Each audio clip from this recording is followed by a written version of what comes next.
Welcome to Signs of Life, exploring survival of consciousness, brought to you by the Forever Family Foundation on the web at www. And welcome to Signs of Life, brought to you by Forever Family Foundation with our host, Bob Ginsberg.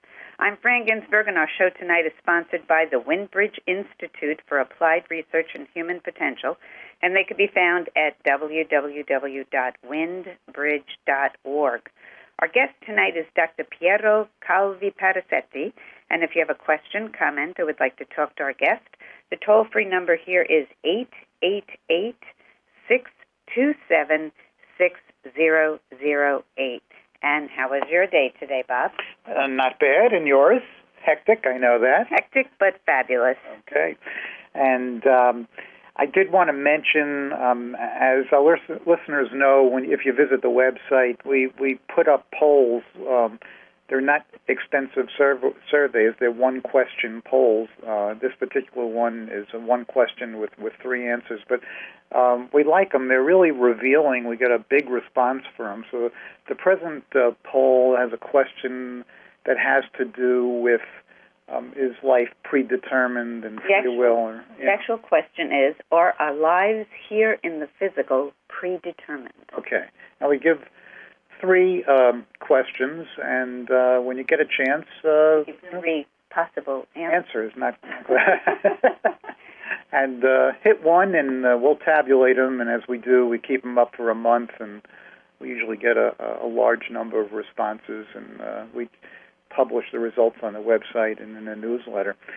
You were telling me earlier about an article you were reading. Now, we've had scientists on the show and researchers talking about the pineal gland and how they may be a possible link to communication, intuitive communication, and possibly, in communication with those in other realms. So what was the gist of this that you were reading? Well, this person who has this website talks about the pineal gland, and it's important. First of all, she goes through the whole biological location of it and its function on regulating hormones and this and that and the other thing.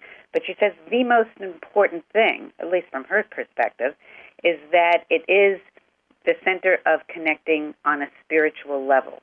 She claims that those people who have trouble meditating or are not open to receive communication from the other side, it's because their pineal gland has become calcified and or toxified, and that she gives ways on her website to decalcify your pineal gland so that it works better, or so that you'll have a better meditation, or so that you could talk to the dead. But she has some really interesting information on it, some that I recognize from noted scientists that we've interviewed on the radio show. She puts her own twist in here because her site is all about taking care of your body, mind, spirit, and soul. And soul, I guess. I'm kind of hesitant that it even goes that far because I really just clicked on this page. But it is quite interesting because she claims that we were designed to live in the four-dimensional world or in a dimension beyond this physical world, and that because we have neglected using or not taking care of this gland, we lost our ability to see via the third eye, and therefore we have to use our regular eyes only to see, and those regular eyes only allow us to see in the physical world. Yeah, it's really interesting. I've always suspected that there's some part of our brain that is useful, and possibly, as you say, even by design is there for that very purpose, going back to maybe the way we were originally and communicating intuitively. I remember being fascinated by reading about, DMT, which is a naturally occurring hallucinogenic type of has hallucinogenic properties. I guess it's secreted. Is it by the pineal gland?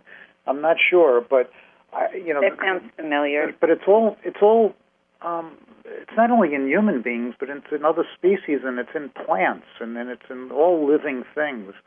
And you have to ask yourself why. If this is part of a design, or even if it's not, why do we have this substance that will enable us to communicate or hallucinate, and in that fashion, it has to be for some purpose, even if you don't believe it's by design. Well, then you have to look at it from the other perspective. You're looking at it from our present perspective, and wow, we have this gland, and it has to be there for some reason, kind of like we have the argument of why are there mosquitoes. Well, obviously they have to be there for some reason in this food chain or in the survival chain or in just transporting whatever has to go from one place to another. But with this gland, what we really have to look at is before we were this organized culture, where everybody gets up in the morning and you go to work and then you come home and you eat dinner and you watch TV and you shut the TV, you brush your teeth, you go to sleep, and you do the whole thing over and over and over again. Well, before we were these crazy people that did this stuff all for the sake of having money and buying things, we were simple people who lived in caves and had to find ways of survival. So we got our information from someplace. The Internet. No. Not yet. Well, this is a mind-to-mind Internet. Exactly. The web, the entangled web, where they're able to glean information. And how do they do that? By using forms of meditation, i.e. the pineal gland, to get this information, to be able to see into the other dimension and to know, when do I plant my crops? When am I going to be warm again? How do I find a place to live? How do I survive the winter? Well, I'm going to decalcify my pineal gland, and then we'll see what happens. She gives methods on how to do it, but she really blames fluoride in the water as the main reason for why they don't. Good a theory as anything else. I'm anxious to get to our guests, so we're going to go to our break, and when we come back, we're going to have a wonderful guest, Dr. Calvi Parasetti, a medical doctor, and we'll be talking about the afterlife and grief and bereavement and death. So stay with us, and we'll be back in a few.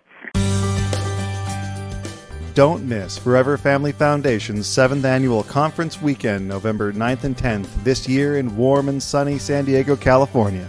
In Search of the Afterlife, Experiencing, Communicating, Connecting to Another World is designed for general audiences interested in learning about evidence of an afterlife. Attendees will be treated to cutting-edge presentations of evidence that we survive our physical deaths, as well as demonstrations of spirit communication by certified mediums. Add on the optional Friday night fundraiser dinner featuring medium Kim Russo, host of The Haunting of TV show, and stay an extra day for Media Monday. For more information, visit www.foreverfamilyfoundation.org or call 631-425-7707. That's 631-425-7707.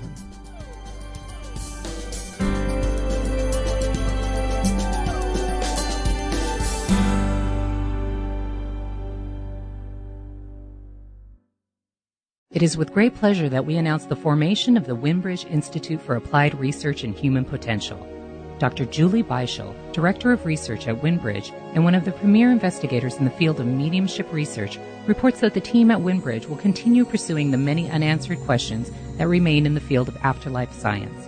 Please go to www.windbridge.org to learn more about this groundbreaking research institute. That's www.windbridge.org. When grieving the loss of a loved one, sometimes a hug is just what you need. Hugs from Heaven are lightly weighted shoulder wraps that are made from the fabric of your loved one's clothing. Your clothing can also be made into memory pillows and sachets. Each Hugs from Heaven is handmade with loving care and is as unique as your loved one's spirit. Visit us at hugsfromheaven.com. That's hugs, spelled with a Z, from heaven.com. Who couldn't use a hug? I would like to introduce you to the Forever Family Foundation, a nonprofit organization whose mission is to provide a forum where individuals and families who have suffered the loss of a loved one can turn for support, information, and hope. We believe in the continuity of the family, even though a member has left the physical world. The Forever Family Foundation is a joint effort of scientists, research mediums, and interested people who support the premise that life does not end with physical death. We wish to prove that the bond of the family cannot be broken even by death. We invite anyone who's trying to cope with the loss of a loved one to contact the Forever Family Foundation at 631-425-7707. That's 631-425-7707. Or you can find us on the web at foreverfamilyfoundation.org. Welcome back to Signs of Life, brought to you by the Forever Family Foundation. For those just tuning in, our guest tonight is Dr. Piero Parasetti. Our sponsor is the Windbridge Institute for Applied Research in Human Potential, and they can be found on the web at www.windbridge.org. Bob? And as Fran mentioned, our guest tonight is Dr. Piero Calvi Parasetti. He wears many hats. He's a medical doctor, a university lecturer. He's a member of the Society for Psychical Research. He's a member of IANS, International Association for Near-Death Studies. He's also a trained psychotherapist and a grief counselor. And after some years in private practice and being immersed in the academic world, he started to passionately study and research phenomena that suggest life after death. In 2008, he wrote a wonderful book called 21 Days into the Afterlife, a scientific and literary journey that may change your life.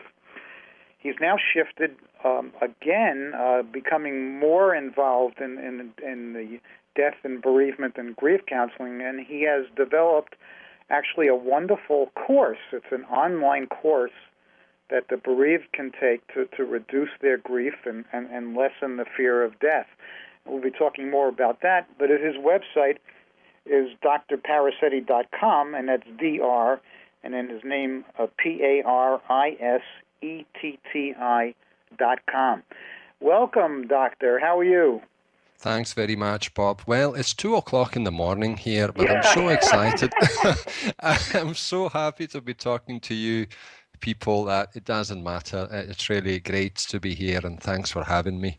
Yeah, I really appreciate it. That's dedication, to be the show airs live, and it just shows it's a testament to your dedication if you're willing to do this type of work to get the word out and stay up this hour in the morning. Now, for our listeners, you certainly they might be thinking Parasetti is an Italian name, but it clearly your speech pattern is not necessarily an Italian accent per se. So, what's your background? You're right. We could go on. This is a fantastic conversation starter with all the people I meet who don't know me, because certainly enough, this mouthful of a name I've got, Calvi Parasetti, is an Italian name, but in fact, I'm a Glasgow boy. I'm an Italian from Glasgow, and there's been a big immigration in Scotland, so you find a lot of Italian names there. In fact, I myself was born in Italy, but then I've got big connections with Scotland. Italy doesn't mean much anymore to me, and I consider myself fully Scottish these days. And is there a preference to single malt Scotch or a nice most Italian definitely? wine? Yeah, no, exactly. I'm the Highland type. I don't like the islands. The Western Isles, the Western Hebrides, the whiskies there are peaty, and I don't like that. I like it very clean, very smooth. Yeah. Well, you're an expert in everything. Well, so let's move into this a little bit, because I'm curious, and I'm sure other people. So how does a physician get so involved in the interest in life after death? Was it as a result of a personal experience, or just something that always was at the back of your mind that you wanted to get into? No. In fact, it was not at all. I was raised in a mildly Catholic family, and never really, if I must be very honest, never completely interested in religion or spirituality. And then I studied medicine, and I took a scientific career. And basically for most of my adult life, what I've read is, popular books on physics, astronomy, that kind of stuff. So I have a scientific bent, if you want. And then one day, my wife told me a little story that happened to her when she was an adolescent back in Glasgow. And it was a spooky story, and something that I would have, immediately dismissed, saying, that's fantasy, that's nothing. But I could tell that after all these years, this still, this made an impression on her, and she was still remembering this, and she was somehow perturbed. And so with that kind of stiff upper lip that one has, says, let me see if anything serious has been written on this stuff. And I stumbled upon a book by the late Professor David Fontana, 575 pages, and boy, that blew me away completely. Yeah. And those 500 pages were then followed by about 30,000 more, I reckon, to this stage. So really my interest and my curiosity, I don't consider myself a scientist. I'm not a scientist, but I'm really keenly intellectually interested in science and in discovering new things. And I was discovering tons of new things to my complete amazement. And so after a few years, since if I have one gift in life is the gift of writing, I set out to write my book. Say, do we need another book on evidence for the afterlife? Probably not. But I had this idea of coming up with a dialogue between me and a skeptic. And, the dialogue begins and saying, what are you saying? How are you completely out of your mind talking about an afterlife? And then I say, look, I'm not here to convince anybody. Let me present the evidence. Let me discuss the evidence with you, and you yourself will draw your conclusions. And that has guided my approach to, if you want, disseminating this evidence ever since. I'm not out to convince people. I'm irrelevant in this process. It's the evidence that speaks for itself. And my experience in sharing knowledge as a university lecturer helps me in sharing this knowledge. Well, I think you're absolutely right. You cannot convince people by preaching or proselytizing. You simply lay out the evidence and open people's minds. And when you open people's minds, strange things happen. When we talk about the people, I'm sure all over the world, certainly in this country, people have such a fear of death. They do everything during their physical life to avoid it. They don't even like to talk about it. What do you think causes such fear? Is it the finality of it, the thought that we think of ourselves as our bodies, so our bodies are not going to be here, so we're forever extinguished? Is that what causes the fear? We're under, as Einstein famously said, that reality is a persistent illusion. And we're under this very, very strong, very seductive illusion that we are our bodies, and particularly we are our minds. Since, we know that our bodies change and our bodies age, and if we think and reflect a little bit, then it becomes obvious that we are not our body. We are our minds, our consciousness, our feelings, our memories, our perceptions, our being aware. And an equally strong illusion is that ourselves resides in the physical brain. And that's how could I say, this is a perception we have without really reflecting or stopping and making the connections. And this is, as we know, unfortunately supported by some findings by the wrong interpretation of some findings of neuroscience. So basically, what people and what I myself used to do, you identify yourself with your brain, and you're being alive. Your mind is dependent on the brain. When the brain dies, there's no more you. And the image I always had about dying is a black curtain. You know, I had surgery when I was wee, and I remember exactly the sensation of passing out when you get anesthesia, and that was death for me.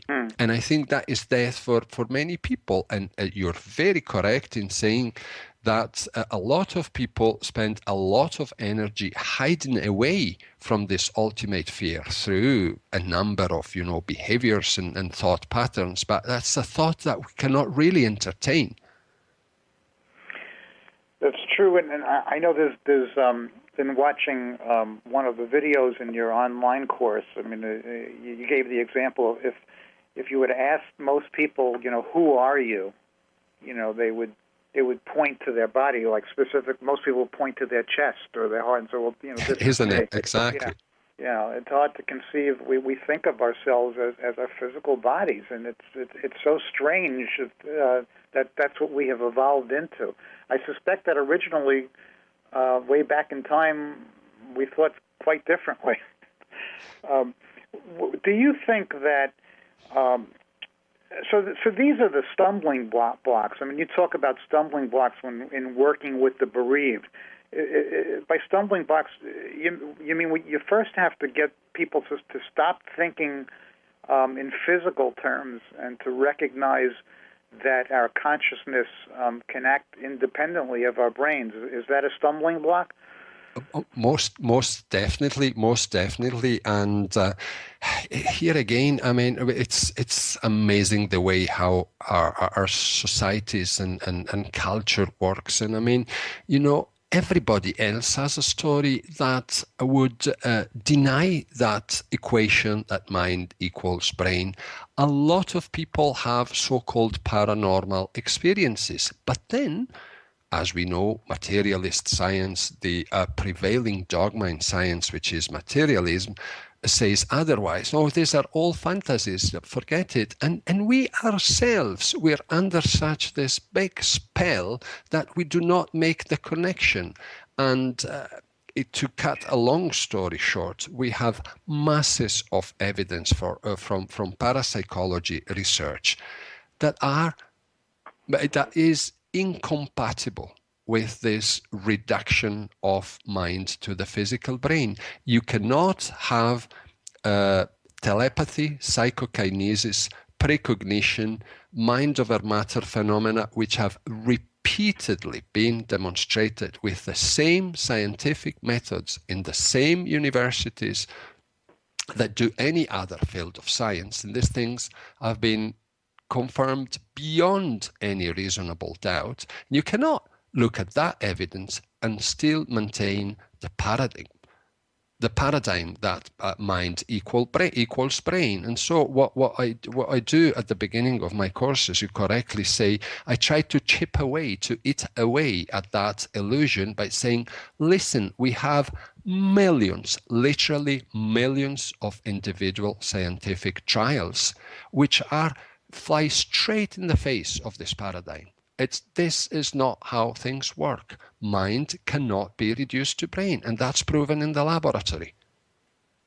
Absolutely. As you mentioned, there are an overwhelming number of people that have personal experiences, and we're not just talking about having a near-death experience or a deathbed vision, but other, more subtle signs, after-death communications, and so forth. And then there are people that simply don't. So I guess my question is, can one come to believe in an afterlife without having a personal experience? Let me ask you a question in a different way.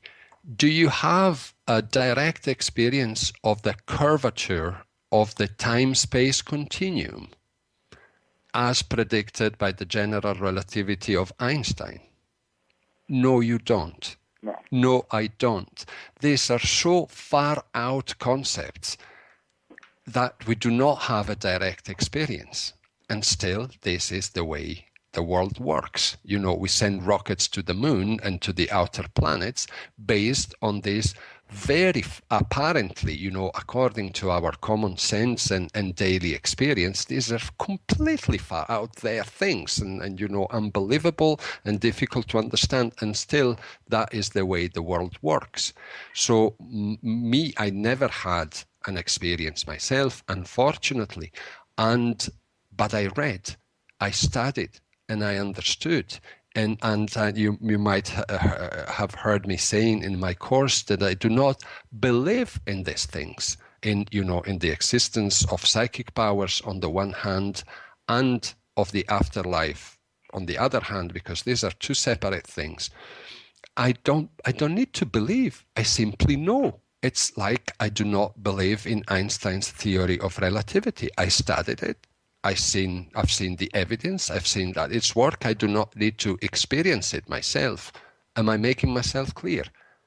Yeah, absolutely. And so it's really what it comes down to. It's in working with the bereaved and working with people that are grieving, is getting them into a frame of mind where they're willing to change the way they think. And I wholeheartedly agree with what you say. A lot of what we do in the foundation is educating people about the evidence.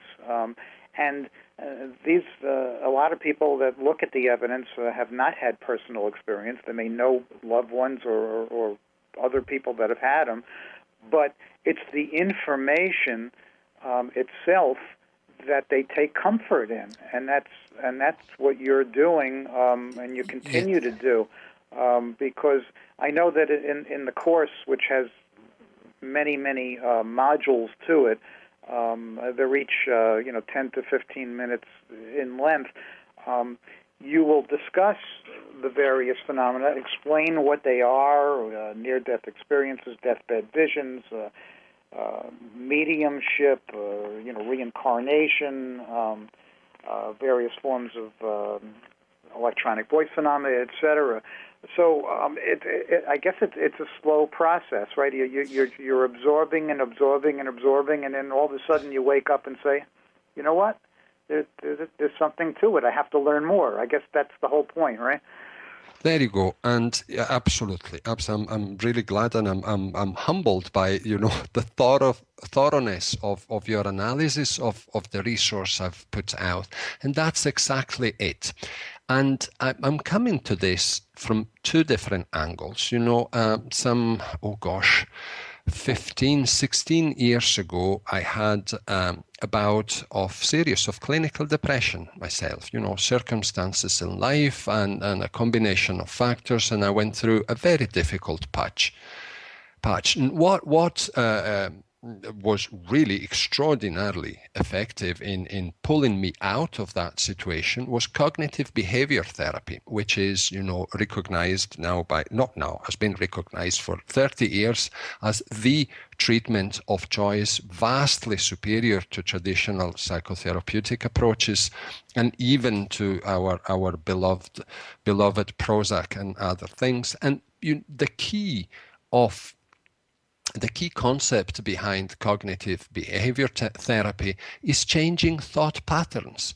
When we suffer from depression, we think negatively, and the trick of cognitive therapy is not boosting ourselves, forcing ourselves to think positively, because that's fake, that's phony, that's not real. We simply correct the excess negativity in our thought patterns, and we heal from severe depression. It's marvelous. So that is what I'm trying to do with my approach to grief counseling, correcting the thought patterns. You probably heard me saying in the course that I do not believe for a moment that a situation of bereavement or the fright and the desperation of a terminal patient can be transformed into a day at the beach. No, these remain intensely painful human experiences. But there's a layer of this suffering which is not necessary, which is not founded, is no reason of being in reality. That terminal hopelessness that comes from thinking that one will simply disappear, cease to exist, and the same hopeless anguish of thinking that the loved ones we've lost have gone and they exist no more. They were here, they were part of our lives, they were physically present, they were emotionally present, and now all that has gone away. And that is those thoughts generate a lot of suffering, compounding the general suffering of the bereaved and of the dying. And this is unnecessary, because that's not true. People do not go away. And as you very correctly say, it's not me saying, I insist on this. I'm no spiritual teacher. I'm not revealing anything. I am just presenting information, and it is very process on the part of the people of going through this information, learning, thinking, supporting the rational faculties we have that can take away that pain. This has been proven time and again by clinical practice, by scientific studies. Sorry if I keep going a bit long on that, but this was my main motivation to get into, because I mean, after all, I could have stayed with my studies, my scholarly attitude, reading my books and reading my reports and perhaps writing another book or something. But I really felt the desire of being of help. And unfortunately, research tells us that traditional psychotherapy approaches for grief and bereavement do not work. There is this, quote, grim consensus, end quote, in the grief and bereavement counseling community, that traditional approaches are useless at best and can even be harmful to the bereaved, and that's terrible. On the contrary, we have masses of evidence that non-traditional approaches are very effective. And interestingly, these non-traditional approaches are all based and revolved around the evidence for an afterlife. My approach is the approach of reason, the approach of learning and understanding. But other approaches, psychological techniques like the psychomanteum of Dr. Moody, with whom I have had the luck of training last year, is very good. The induced after-death communication of Larry Botkin is very good.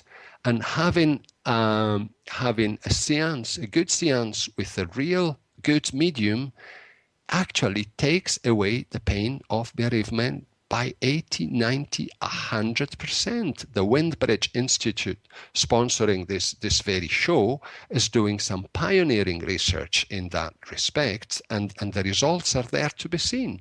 The research proves that when people have an understanding or a direct experience of this afterlife, of the continuation of consciousness, people feel a lot better. Well, I couldn't put it in better words than you just said. It's you really get it, and we really appreciate it.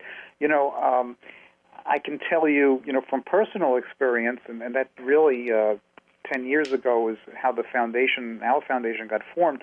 In trying some traditional therapy or going to support groups, we found that mental health professionals were very reluctant to talk about anything to do with an afterlife, and support groups themselves would, every time Fran or I would bring up the notion of survival or an afterlife, we were politely shut down and told to, that's not our focus. And it was always so odd, we felt, because perhaps the most effective form of grief therapy that there is getting one to believe in an afterlife. Because after all, let's face it, the only thing that's going to give you any hope is the hope that you're going to see your loved one in some form or fashion again. So it never made sense to me, even for a trained therapist, even if their personal belief was very materialistic in thinking and they weren't open to it, they should at the very least recognize the benefits to their patients. So I'm sure that troubled you when you were practicing as a physician. I'm sure that many of your colleagues would not even entertain some of the things that they were told by their patients. This is so extraordinary, Bob. Again, you yourself are really putting the finger on it. We live in this schizophrenic environment and society and culture whereby 63% of American adults have had in their life an experience of a contact with a deceased loved one. And of the Americans who do not believe in the afterlife, 30% still have such experiences. And what we're told is that we're all idiots, we're all visionaries, we're all hallucinating. 63% of the population, please show some respect to begin with. Do not deny what is obviously year after year, research confirms is a universal experience, a universal human experience that everybody has. Unfortunately, not me, but never mind. And I find this extraordinary in itself. Yeah. Plus, materialists hide behind their, this ivory tower of science, but then themselves show this religious attitude. Religious, and it's the attitude of the faithful. They believe in materialism, and they will reject anything that goes against, even if this anything is the very science they pretend they're defending. And this is amazing. The problem, I find it very interesting what you say, that if something works, that should be used. And I'm with you 100% on that.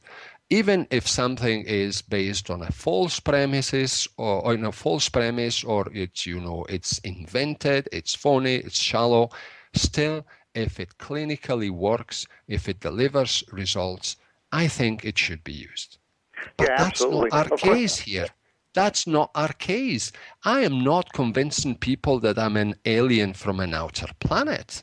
I'm showing people scientific and empirical evidence, and the only conclusion an unbiased observer, an unbiased reader, an unbiased person can draw after considering this evidence is that we survive physical death. Not a matter of faith, not a philosophy, not an approach. Use your rational faculties. Be a skeptic. Question the evidence. As I say, as you say it correctly, is the very process of engaging in this rational discussion with oneself and say, look, I was taught differently. I read on science, on Scientific American or whatever, that all these things do not exist. But here, look at this study and look at this experience and what could be the alternative explanations. And the alternative explanations are far less credible than the very little credible, hypothesis that we survive physical death. And so at the end, one surrenders, but not because I say it, not because anybody else says that, because one engages with the evidence, studies, understands, and reflects. Absolutely.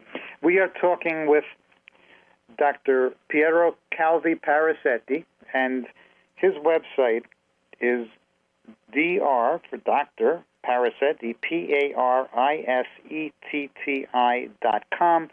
We've been talking about his book, 21 Days into the Afterlife, and mostly about his online course that can be used by the bereaved and the dying. So we're going to go to a break. When we come back, we're going to talk much more with Dr. Parasetti, so stay with us.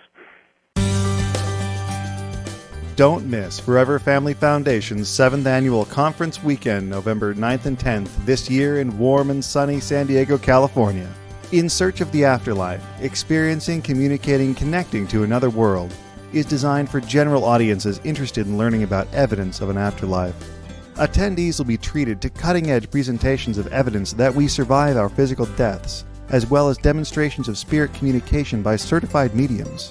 Add on the optional Friday night fundraiser dinner featuring medium Kim Russo, host of The Haunting of TV show, and stay an extra day for Media Monday. For more information, visit www.foreverfamilyfoundation.org or call 631-425-7707. That's 631-425-7707.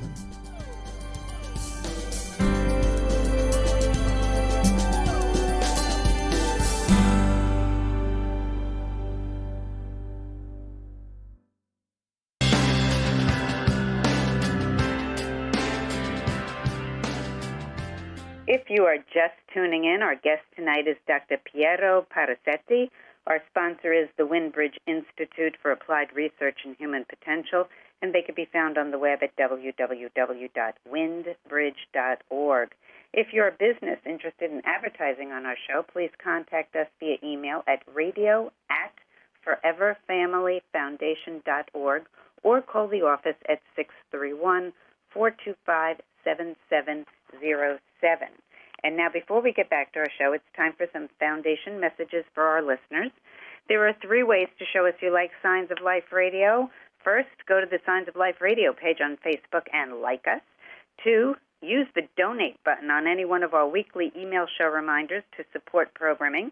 There's also a space to add a comment on what you love and what you don't like so much about the show. And 3, remember us when you shop.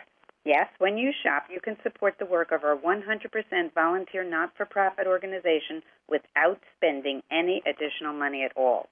First, you'll need a credit card to shop online. So if you don't already have one or are in need of another, go to foreverfamilyfoundation.org and apply for the Visa credit card.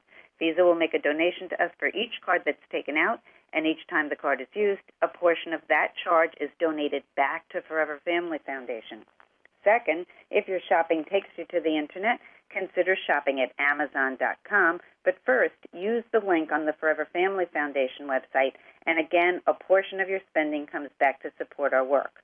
Now, if you don't see what you want on Amazon, then sign up with iGive.com and name Forever Family Foundation as the charity of your choice.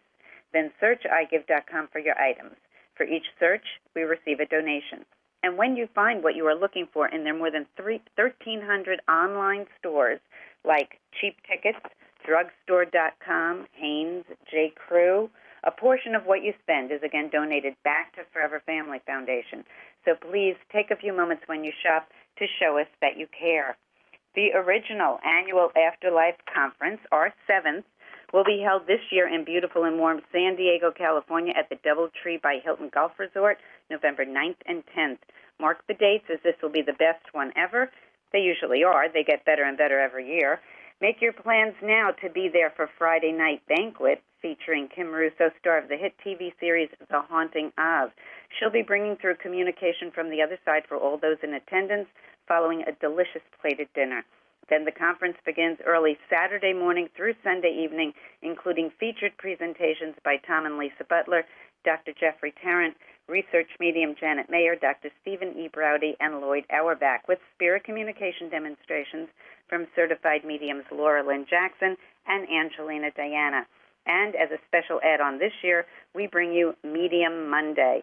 So check the website for registration information and make your reservations now, as special discounted hotel room rates end on October 23rd. Our Holidays Past raffle is in full swing, and the drawing is just around the corner on December 23rd. Win a 1-hour phone reading with one of our certified mediums. In this raffle, we have Dave Campbell, Eliza Ray, Nancy Marlowe, Tracy Lee Nash, and Catherine Nadal. It's $5 a chance. And our annual December Holidays Past events are scheduled for Natick, Massachusetts, with medium Suri Bernsden on December 7th, Pompton Lakes, New Jersey, with medium Janet Nohavik on December 14th, and on December 21st, it's Angelina Diana in South Windsor, Connecticut, and Amy Utzman in Fort Myers, Florida. Reservations and information pages are now up on the Forever Family Foundation website, and email notifications will arrive in your inbox shortly. Okay, Bob, we're back to you. Well, and I thank Dr. Parasetti for staying with us on that, where it's almost 3 in the morning there, and I just may keep you so interesting, I just may keep you up through the night. So, as I say, it's my great pleasure. One area that you discuss both in the book and in the online course is deathbed visions. Many of our listeners are familiar with near-death experiences. We've had many talks about the subject. Not so many may be familiar with deathbed visions. So tell us a little bit about them and your thoughts about how evidential they are. Right. People are not familiar with this phenomenon unless they are a professional nurse or a resuscitation doctor or anybody who's around people when they die, because then when you do, this becomes common knowledge, common direct experience. Research tells us that about 10% of people are conscious at the moment of their death. And of this 10%, 2/3, that's 66%, report what we call deathbed visions. And deathbed visions are visions of what appears to be the afterlife, and particularly of dead relatives who, the people say, have come to take the people over. And again, this has been discounted and discredited and explained away as fantasies and wishful thinking and all that. Although when then you look at the reports, this hypothesis really looks untenable, and especially when you talk to the professionals who witness this day in and day out for a lifetime, and they say, of course, you have this old man who's about to die, hasn't been saying a word for weeks, is very weak, is very, is gone, is basically gone. And then a few hours before he dies, he sort of wakes up with a radiant smile on his face, and he looks intently at one corner of the room, and then he engages in a conversation with people nobody else can see, and he has complex conversation and say, oh, here's my mom and she's come to help me to make the transition, to go over. And it's obviously a very moving, very intense human experience for these people. And then within a few hours they go. That's basically how a deathbed vision goes. Then there are a few interesting features that say that make the explaining away a bit more difficult. What's been shown is that these things happen to people who are going to die.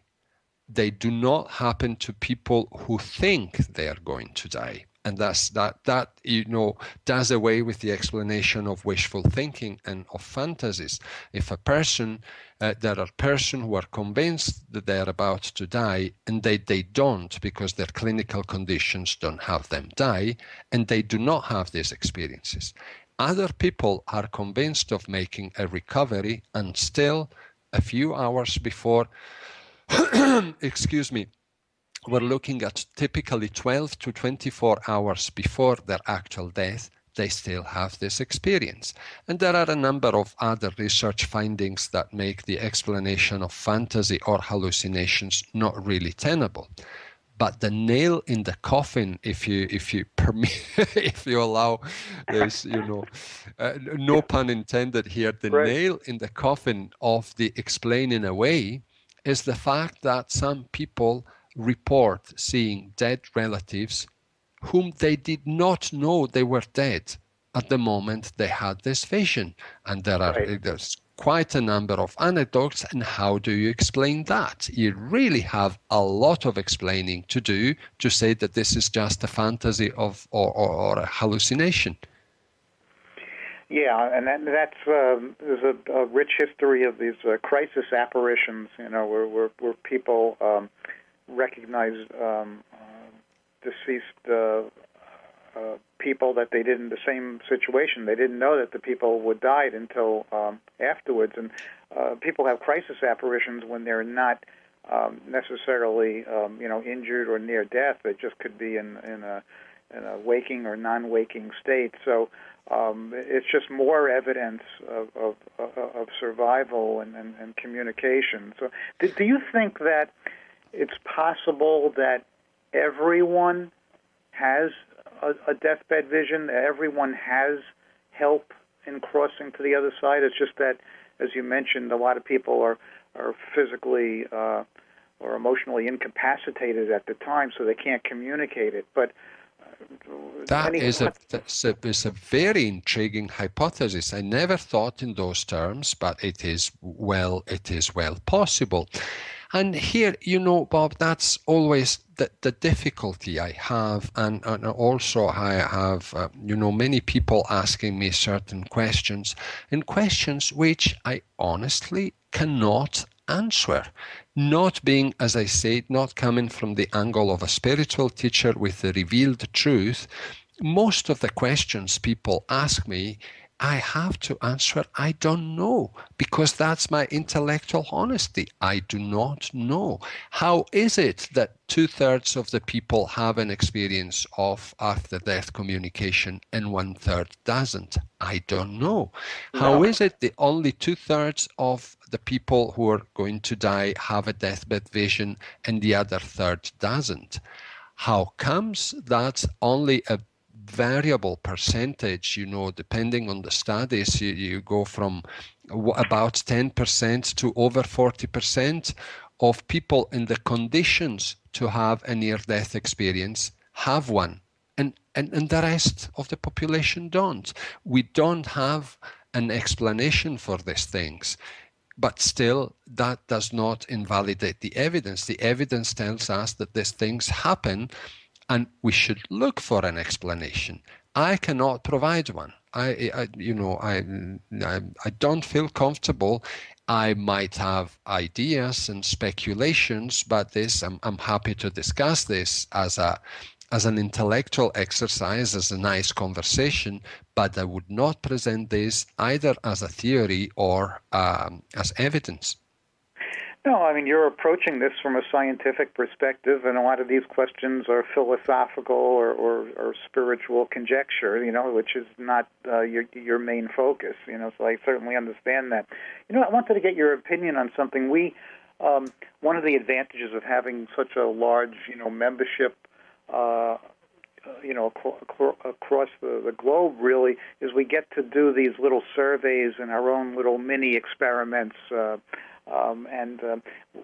We did a survey recently where we had to do with personal experiences, and we asked a question on there that said, if you were going to have communication with a deceased loved one, would you prefer that the communication be direct to you, a direct personal communication, or information communicated through a medium?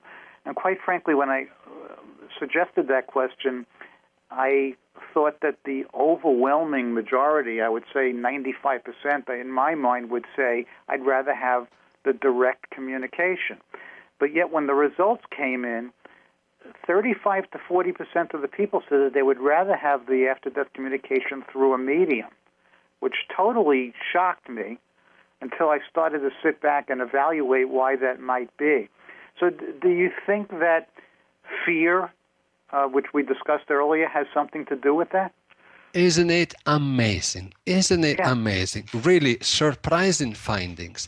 But then let me share a very personal detail here. My marital life is made somewhat difficult by the fact that my wife wakes up with nightmares, and so I risk a heart attack with maybe a night awake because she howls and she goes, oh, like that.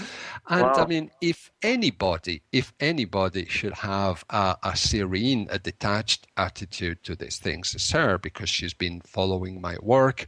She's been having a few experiences of her own, and so she's in the know. Nevertheless, there's a part of the unconscious, call it whatever you want, which associates the idea of spirit, ghosts, and all that with something which is to be feared. So she dreams of that at night and wakes me up.